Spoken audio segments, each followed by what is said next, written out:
Valentine day part 2। তো hello বন্ধুরা, চলে এসেছি আমাদের জন্য আরও একটা মিনি ব্লগ নিয়ে। তোমরা আগের ভিডিওতেই দেখেছো আমি র্যাপিডো করে কোথাও যাচ্ছি।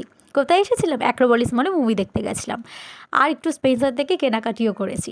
তো কী মুভি দেখতে গেছিলাম বলো তো? ছাওয়ম্বি। যদিও আমি মুভিটাকে ফুল দেখে বেরোতে পারিনি, কারণ আমাদের ট্রেন ধরার ছিল, তো তাই জন্য মুডটা একটু অফই ছিল, আর টিকটিকিও টিকটিক করছে।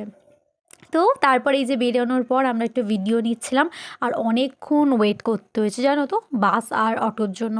মানে বাস পাওয়াই যাচ্ছিলো না সন্ধেবেলা, তো অনেক কষ্টে একটা বাস পেয়ে অনেকক্ষণ দাঁড়ানোর পর আমাদের ভয় লাগছে যে ট্রেনটা না মিস হয়ে যাক।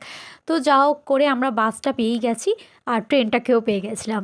তো বাসে ভেবেছিলাম অ্যাস্থেটিকভাবে একটু ভিডিও ক্লিক করব, বাট নেওয়া হয়নি। তো যাই হোক, অ্যাস্থেটিক আমাদের হবে না, এরকম ভিডিওই করতে হবে। তো এই যে ফুল নিয়ে খেলতে খেলতে আমরা চলে গেছিলাম বালিগঞ্জ স্টেশনে। দেন ট্রেন ধরে বাড়ি আসার পর আমি কিনেছিলাম যে স্পেন্সার থেকে যে কোরিয়ান নুডলসটা, যেটাকে আমি আগেও ট্রাই করেছি, বেশ ভালোই লাগে। তো এবারও তাই জন্য কিনেছি, আর বেশ ভালোই খেতে ছিল। তো সিজনিং অয়েল আর সিজনিং মিক্স যেটা থাকে ওটা ওর সাথে অ্যাড করে দিয়ে তারপরে মুভি না সিরিয়াল দেখতে খেয়েছি। বাই গাইস, দেখা হচ্ছে নেক্সট ভিডিওতে।